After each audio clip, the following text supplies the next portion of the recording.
Кейде түн ортасында шошып оянып, жүрегіңді бір алапат үрей билейтін сәттер болады. Өмірдің өткінші екенін, қасыңдағы жандардың мәңгілік емес екенін саналы түрде түсінген сайын, сол қорқынышта тереңдей береді. Бала күнімізде бұл туралы ойланбайтын едік. Өйткені ата-анамыз, бауырларымыз, достарымыз бәрі біз үшін өзгермейтін, ешқашан жоғалмайтын нәрсе секілді көрінетін. Бірақ уақыт өте келе, айналамыздағы жандардың біртіндеп алыстайтынын, кейбірінің мүлде оралмайтынын түсінеміз. Жақындарыңнан айырылып қалу қорқынышы ең ауыр сезімдердің бірі.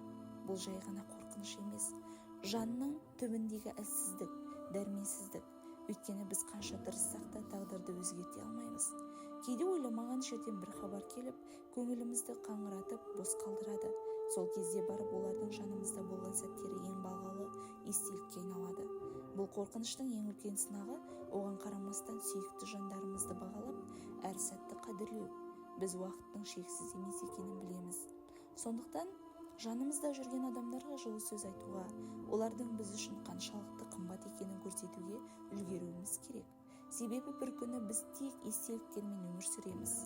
Мүмкін бұл қорқыныш ешқашан жоғалмайтын шығар, бірақ ол бізді жақындарымызға немқұрайлы қарамауға үйретеді.